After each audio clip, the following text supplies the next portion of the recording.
Salam Rahayu. Sedaya Nuwun Sewu dimanapun Anda berada, Nuwun Sewu kembali hadir di kisah pengalaman mistis. Dan pada kesempatan kali ini sudah ada cerita yang masuk, yaitu cerita dari Ibu Yeni yang berasal dari Semarang. Di sini Ibu Yeni akan menceritakan tentang pengalaman yang pernah terjadi oleh anaknya. Dan pengalaman ini terjadi di tahun 2012. Sebelum menuju ke cerita, sekali lagi saya ucapkan terima kasih kepada seluruh sederek Nuwun Sewu yang sudah like, share, komen, serta subscribe tayangan-tayangan dari Nuwun Sewu. Terima kasih banyak. Dan langsung saja kita menuju ke ceritanya, dan masih di segmen kisah pengalaman mistis. Pada Nuwun Sewu dimanapun Anda berada, kisah dari Ibu Yeni yang berasal dari Semarang ini akan menceritakan tentang pengalaman yang terjadi oleh anaknya. Kebetulan di sini Bu Yeni mempunyai 2 orang putri, yang pada saat itu putri yang pertama berumur 7 tahun dan duduk di bangku sekolah dasar kelas 1. Sedangkan untuk putri yang kedua saat itu berumur sekitar 12 bulan. Di sini sebut saja Dik Putri, yaitu putri pertama dari Ibu Yeni ini,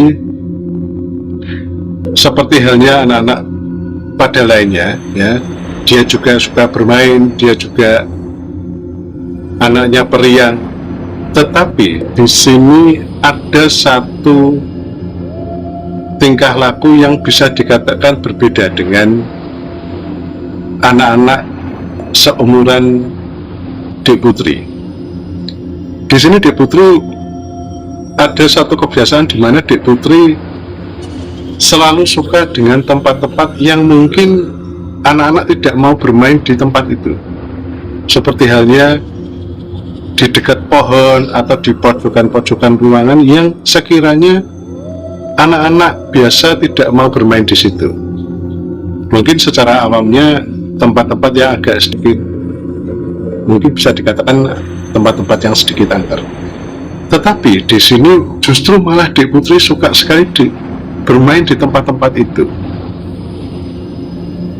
Seiring dengan berjalannya waktu, Dik Putri memang selalu tidurnya itu larut malam. Bisa dikatakan Dik Putri ini tidur tuh di antara jam 12 malam hingga jam 1. Tetapi besoknya juga masih melakukan aktivitas sekolah seperti biasa.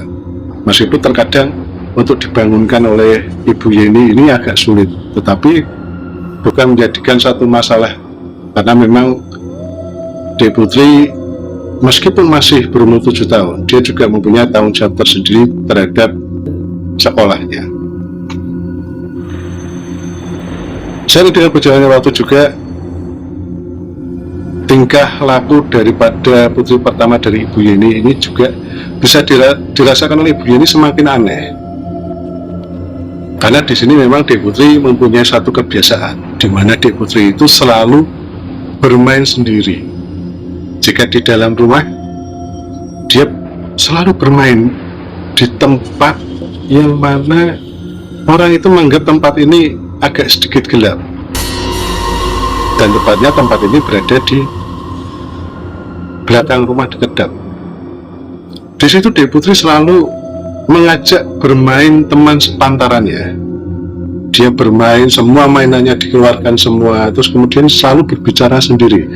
Seperti halnya Dik Putri itu di depannya terkesan kayak ada anak-anak sepantaran dia.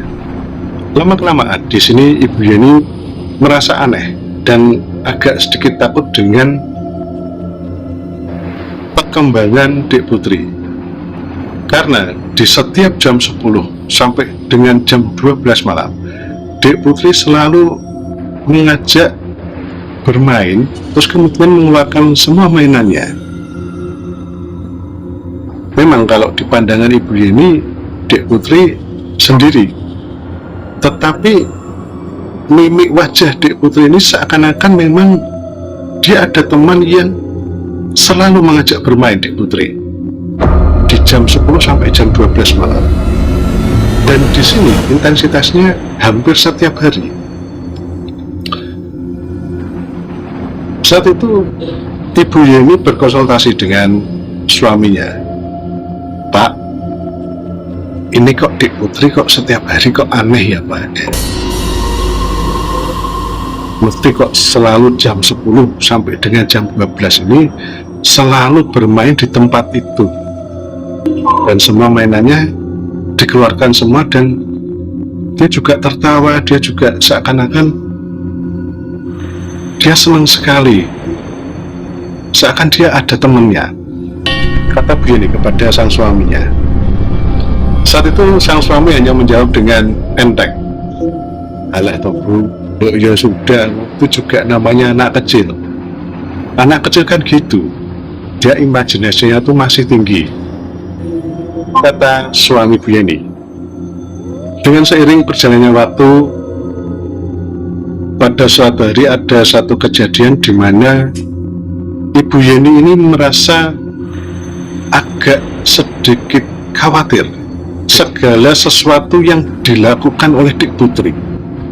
Malam itu, seperti biasa jam 10 malam, Dek Putri mulai memasuki kamarnya untuk menuju ke tempat di mana semua mainannya disimpan. Dan di sini tempat mainannya berada di pojok kamar Dek Putri. Dek Putri sudah mulai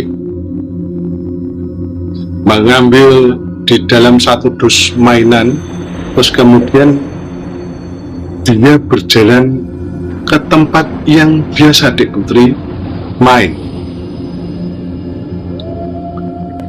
Tetapi di sini pada malam itu memang agak sedikit aneh, karena Dek Putri saat itu hanya bermain sebentar, terus kemudian seakan-akan Dek Putri ini mengantarkan temannya menuju keluar halaman rumah.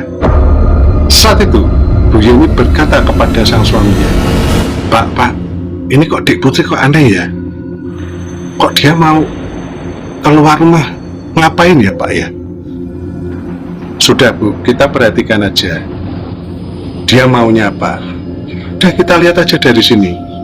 Baru nanti kalau sekiranya ada sesuatu yang kurang berkenan atau bisa dikatakan membahayakan keselamatan Dek Putri, baru kita omongi Dek Putri. Dan saat itu Dek Putri tetap berjalan menuju pintu depan, terus kemudian membuka pintu depan itu, terus seakan Dek Putri mengantarkan sampai ke teras depan. Dan saat itu Dek Putri berkata, besok main lagi ya sama aku, kata Dek Putri saat itu. Setelah itu Dek Putri masuk lagi ke dalam rumah. Dan pada kesempatan itu pula Ibu Yeni bertanya kepada Dek Putri, Dek, kamu tadi ngapain? Kata Bu Yeni kepada Dek Putri. Dek Putri menjawab, ini loh Mah, aku baru nganterin temanku yang bernama Tommy. Saat itu mimik wajah Bu Yeni melongo. Loh, kamu itu kan sendiri Dek, dari tadi tuh kamu sendiri loh, nggak ada temennya. Saat itu Dek Putri menjawab dengan lantang, enggak Bu, dari tadi tuh aku sama temanku yang namanya Tommy sama 2 anak perempuan, tapi dia tidak mau menyebutkan namanya, kata Dek Putri dengan nada lantang. Oh iya ada temennya kok. Iya udah, sekarang Dek Putri tidur ya, kata Bu Yeni untuk mendinginkan suasana saat itu. Kemudian Dek Putri menuju ke kamarnya dan mulai berbenah ke tempat tidurnya, terus kemudian tidur. Di saat Dek Putri tidur, Bu Yeni dan suami ngobrol di ruang tamu. Pak, Bapak itu tidak merasa aneh toh dengan perkembangan anak kita? Coba kita lihat aja deh, kalau jam 10 malam Dek Putri itu selalu bermain di tempat itu, dan selalu dia itu kayak ngomong-ngomong sama temennya. Pak, masa Bapak tidak merasa aneh? Kata begini, alah toh Bu, sudah, itu kan anak kita masih kecil, ya ndak usah dipikir. Wong itu juga namanya anak kecil, itu kan dia itu kan sering berimajinasi, dia sering berimajinasi, mungkin main masak-masakan atau main apa gitu Bu, jadinya ndak usah dipikir Bu, sudah. Bapak itu kalau diajak ngomong serius selalu gitu. Kemudian sang suami mengatakan, ya sudah Bu, yuk kita tidur, udah malam, besok Bapak juga harus berangkat pagi ke kantor, karena memang di kantor ada acara rapat dari Jakarta. Kata sang suami pada Bu Yeni, ya udah Pak, yuk kita tidur yuk Pak. Singkat cerita, pada suatu hari Ibu Yeni, sang suami, Dek Putri dan adiknya diajak bapaknya Dek Putri untuk membeli sepatu dan baju baru. Dan saat itu juga bapaknya Dek Putri ini kebetulan habis menerima gajian, sekalian berbelanja untuk kebutuhan rumah tangganya. Bapak Dek Putri juga membelikan baju, sepatu, serta keperluan Dek Putri serta adiknya. Karena di sini rumah daripada Ibu Yeni ini tidak jauh dari pemakaman umum, bisa dikatakan kalau orang di daerah Dek Putri mengatakan dekat Bong Cina. Jadi Bong Cina ini adalah tempat pemakaman umum warga keturunan Tionghoa. Setelah berbelanja dan membeli semua kebutuhan yang diperlukan, akhirnya keluarga Dek Putri ini pulang dengan menggunakan motor. Dan itu tadi saya tidak dijelaskan ya. Dan di sini memang beliau ini saat itu menggunakan motor. Jadinya di sini Dek Putri diboncengkan di depan, terus kemudian bapak, terus kemudian Ibu Yeni, serta Ibu Yeni menggendong anaknya yang masih kecil. Sekitar jarak 10 meter sebelum masuk ke area pemakaman Cina ini atau Bong Cina ini, saat itu tiba-tiba Dek Putri berteriak, "Hei Tommy, ngapain kamu di situ? Ayo main ke rumah." Dengan suara keras Dek Putri berteriak saat itu. Sempat pada saat itu suami Bu Yeni memperlambat jalan motornya. "Dek, kamu ngapain Dek? Kamu teriak-teriak sama siapa?" Kata suami Bu Yeni saat itu. "Ini lho Pak, itu kan si Tommy yang sering main ke rumah kalau malam. Dia itu baik lho Pak," kata Dek Putri saat itu. Bu Yeni mencubit perut suaminya. "Pak, kok tiba-tiba merinding Pak, ini kenapa ya Pak ya?" "Nggak usah nenek, biasa anak kecil, udah, nggak usah takut," kata suami Bu Yeni saat itu. Terus tiba-tiba Dek Putri berteriak lagi, "Pak, berhenti Pak, berhenti Pak." Saat itu juga suami Bu Yeni menghentikan laju motornya. Kemudian saat itu juga Dek Putri bergegas untuk turun dari motor dan berjalan menuju ke salah satu Bong Cina yang ada di situ. Kemudian di depan salah satu nisan, Dek Putri seakan-akan dia bertemu dengan temannya, dan dia mengatakan, "Sini yuk, ikut yuk, naik motor sekalian. Ayo, aku beli jajanan banyak lu. Ayo sekarang aja, ndak usah nanti. Yuk sekarang, yuk ke rumah yuk," kata Dek Putri penuh harap pada saat itu.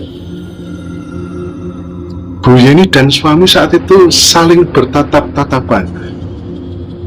"Loh, kok aneh ya Bu ya, anak kita ya Bu ya?" "Ya udah Pak, itu disamperin Dek Putri." Akhirnya suami dari Bu Yeni ini meminggirkan motornya, terus kemudian mulai memarkir motornya, terus kemudian bergegas untuk mengambil Dek Putri, dan disusul oleh Ibu Yeni pada saat itu. Suami Bu Yeni menghampiri Dek Putri dan menanyakan sesuatu kepada Dek Putri. Dek, kamu tuh sedang apa tuh, Dek? Kamu kok tiba-tiba lari menuju ke sini? Pak, kenalin Pak, ini loh temanku yang namanya Tommy. Ayo kenalan dong. Sembari Dek Putri menggandeng tangan kanan bapaknya untuk seakan-akan berkenalan dengan teman Dek Putri yang namanya Tommy ini. Akhirnya suami Bu Yeni saat itu juga menuruti perintah daripada Dek Putri. Saat itu Bu Yeni ketakutan dan kemudian menggandeng tangan kiri sang suami sambil berkata, Pak, kok takut ya Pak ya? Jujur, ini seluruh tubuhku tuh merinding sama Bu. Saya juga merinding. Ibu, kenalin ini namanya Tommy. Saat itu memang dengan ketakutan Bu Yeni tidak mau untuk memberikan tangan kanannya, tetapi di sini Dek Putri memaksa untuk tangan kanan Bu Yeni untuk seakan-akan kayak orang itu berkenalan. Kamu kan sudah kenal sama bapak ibuku, nanti main ya, tapi kalau bisa sekarang aja. Oh, kamu nggak bisa toh? Ya udah, nanti malam ya aku tunggu, kata Dek Putri. Secara tidak langsung Bu Yeni membaca patok atau nisan yang berada di depan Bu Yeni. Alangkah kaget Bu Yeni saat itu. Tertera nama Tommy di nisan kuburan tersebut. Astagfirullah, kok ini sama ya? Saat itu Bu Yeni sangat ketakutan. Akhirnya Bu Yeni berkata pada suaminya, ayo Pak, ayo pulang Pak. Kenapa Bu? Udah, yuk kita pulang yuk. Iya Bu, ayo pulang, ayo pulang. Paksa Bu Yeni pada saat itu. Terus kemudian suami Bu Yeni akhirnya menggendong Dek Putri, terus kemudian bergegas untuk menuju motornya dan melanjutkan untuk pulang ke rumah. Pada saat sampai di rumah, Bu Yeni bercerita tentang apa yang dilihat oleh Bu Yeni pada saat di komplek kuburan warga Tionghoa itu. Pak, sini aku ceritain. Kenapa Bu, kok kamu itu kok terkesan kayak orang itu milik hantu, kata sang suami pada saat itu. Ini Pak, aku tadi itu tidak sengaja. Kok saya pas mata saya tuh melihat nisan itu. Di situ tertera nama Tommy. Saat itu sang suami Bu Yeni, enggak Bu, iya Pak. Oh, penasaran ya Bu ya. Coba aku lihat sekali lagi. Oh, kenapa? Iya, ada, aku harus lihat. Bener enggak itu nisan itu namanya Tommy, kata suami Bu Yeni saat itu. Akhirnya suami Bu Yeni ini bergegas keluar mengambil motornya, terus kemudian pergi untuk menuju ke komplek pemakaman tersebut. Singkat cerita, saat itu suami Bu Yeni sudah memarkirkan motornya tidak jauh dari komplek pemakaman warga Tionghoa itu. Kemudian suami Bu Yeni ini bergegas untuk menuju ke nisan yang tempat di mana Bu Yeni ini melihat nama Tommy. Saat itu, alangkah kagetnya suami dari Bu Yeni. Dan memang betul, nisan itu tertulis nama Tommy. Di samping kanan serta kirinya tertera nama juga, dan ini terkesan seperti bapak ibu daripada Tommy. Kemudian setelah melihat nama yang tertera di nisan itu, suami Bu Yeni kemudian bergegas pulang kembali ke rumah. Sesampainya di rumah, suami daripada Bu Yeni ini terus kemudian bercerita pada Bu Yeni, Bu, sini Bu, kenapa sih Pak? Udah sini. Gimana Pak? Kok kayak ketakutan gitu? Kamu tahu enggak? Betul kamu Bu. Aku juga melihat nama yang tertera di nisan itu adalah Tommy. Tetapi di sini aku juga membaca untuk makam yang kanan dan kirinya Bu. Terkesan itu adalah bapak dan ibunya. Singkat cerita, keesokan harinya Bu Yeni membeli sarapan untuk sang suami. Saat itu Bu Yeni tidak masak. Pada saat membeli sarapan, Bu Yeni bertemu dengan tetangga Bu Yeni yang rumahnya tidak jauh daripada Bu Yeni. Kemudian Bu Yeni bercerita kepada tetangga itu, Bu, aku tuh punya cerita Bu. Cerita apa? Gini Bu, saya itu kemarin kok gini Bu, Putri itu kan kalau malam itu kan sering ngomong sendiri Bu. Di samping itu juga dia itu intensitasnya tuh setiap hari Bu, dan mesti jam 10 sampai jam 12, dan dia itu menyebutkan nama Tommy Bu. Jadi seolah-olah temannya itu namanya Tommy Bu. Oh gitu, kok aneh Bu, kata tetangganya. Nah terus kemarin itu saya tuh habis beli keperluan rumah tangga, terus kemudian keperluannya Dek Putri setelah adiknya ini, tiba-tiba tuh Dek Putri itu minta berhenti di komplek pemakaman warga Cina itu Bu. Kok aneh sekali Bu, kata tetangganya. Terus kemudian Dek Putri itu berlari menuju ke salah satu nisan, dan di situ di nisan itu Bu, itu dituliskan nama Tommy. Oh, kok aneh gitu ya Bu ya. Dan itu dia meninggal tuh bisa dikatakan belum 1 bulan kok Bu, karena memang saat itu saya sempat membaca wafatnya itu ternyata belum 1 bulan. Oh itu Bu, kata tetangganya pada. Loh, itu kan yang rumahnya tidak jauh dari pemakaman itu toh Bu, rumah yang tingkat itu loh Bu, yang tepatnya di pojokan, yang sebelah mana tuh Bu, itu loh. Ya gini Bu, ceritanya itu kan kecelakaan Bu. Pada saat keluar kota, mobilnya itu bertabrakan dengan truk. Terus kemudian bapak, ibu, serta anaknya yang bernama Tommy itu meninggal Bu. Astagfirullah, kata Bu Yeni pada saat.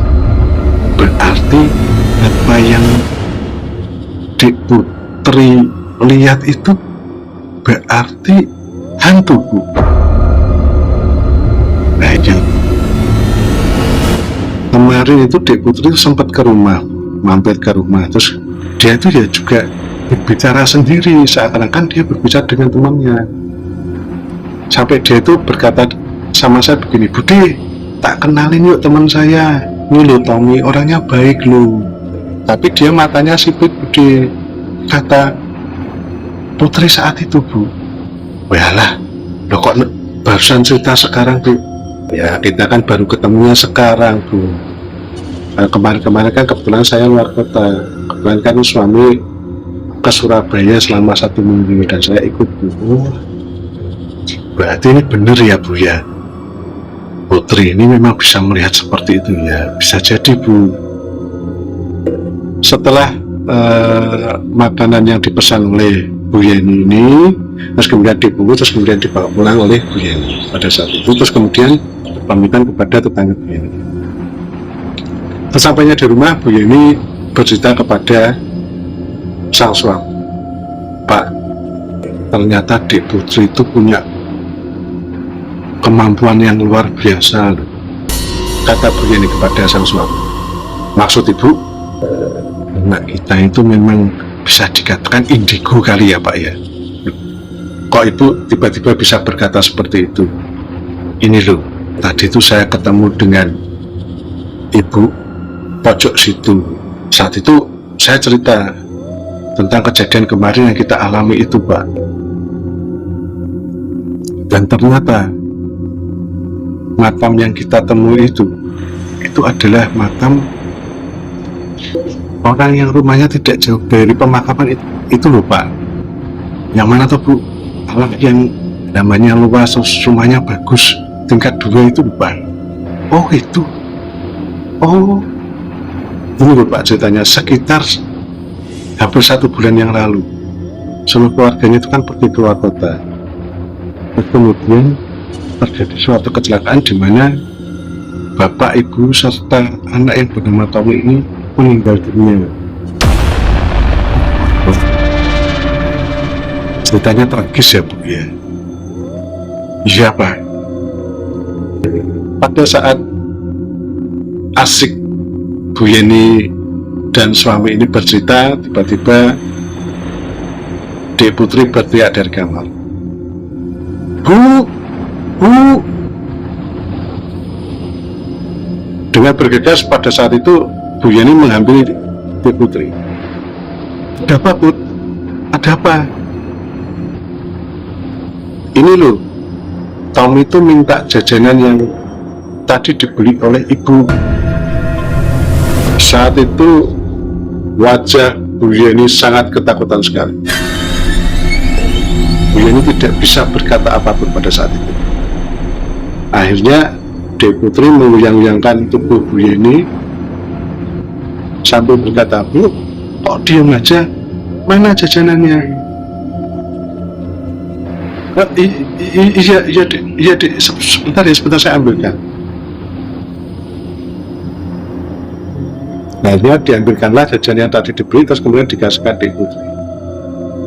Dan pada saat itu Dek Putri juga mengeluarkan tangannya untuk mengasihkan kepada teman daripada Dek Putri yang bernama Tommy. Saat kemudian Dek Putri diajak keluar dari kamar oleh Bu Yeni, kemudian didekap erat oleh Bu Yeni.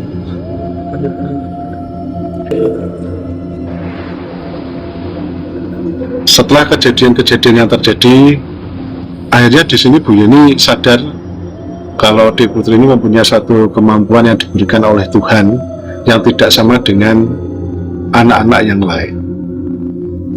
Dan saudara Indonesia dimanapun Anda berada, itulah tadi cerita yang sudah dikirim oleh Bu Yeni yang berasal dari Semarang tentang pengalaman yang terjadi di tahun 2012, dan kejadian ini dialami langsung oleh Dek Putri. Dan buat saudara Indonesia yang mempunyai cerita tentang segala sesuatu yang mistis yang berhubungan dengan makhluk astral atau lainnya, atau yang bisa dikatakan dengan sesuatu hal yang gaib, bisa komen di kolom komentar. Dan jika saudara Indonesia ingin bercerita lewat WhatsApp, kita sudah cantumkan di deskripsi video ini. Dan sekali lagi terima kasih kepada saudara Indonesia sudah menyimak cerita ini sampai akhir. Dan seperti biasa di akhir acara saya selalu mengucapkan jika ada benarnya saya Nun Sewu, jika ada salahnya saya Nun Sewu. Kesempurnaan hanya milik Allah semata. Dan